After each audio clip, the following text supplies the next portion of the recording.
Losing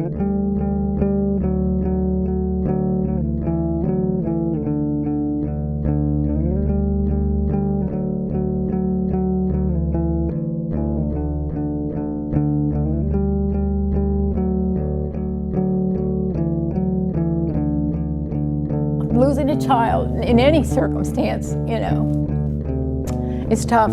I had known Mark most of my life.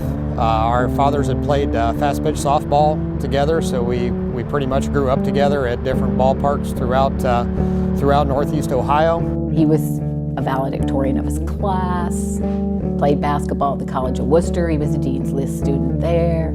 Mark was one of our seasonal employees. I believe at the time we just called them summer help. That summer, he took this job. He went out and sought it and took this job particularly because it started at 7, he was done at 3, and he could go to the college and shoot around and play basketball. And he wanted to work on his game, so that's why he wanted to take this job. He had just worked 2 weeks when the accident happened. We took 2 crews out. One crew was working up on a different section of roadway, and Mark was assigned to a crew to do some removal for some raised pavement markers. He was actually just getting out of the truck when the truck was hit by a truck that was loaded with steel, and the pipe came off the truck and crushed him.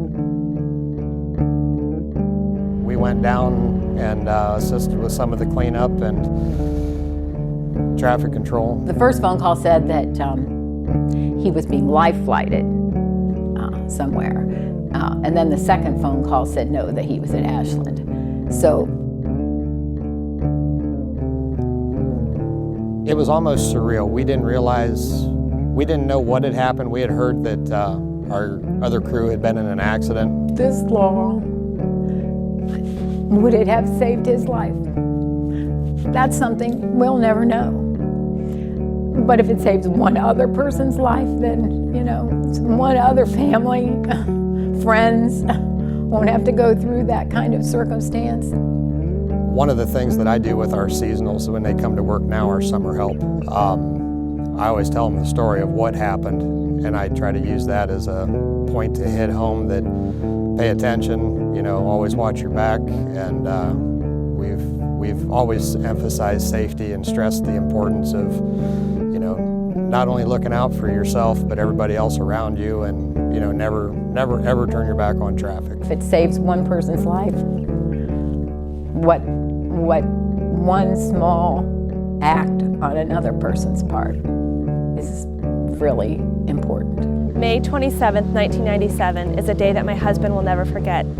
He was best friends with Mark Kiper. They went to high school together, they went to college together at the College of Worcester, and they were roommates.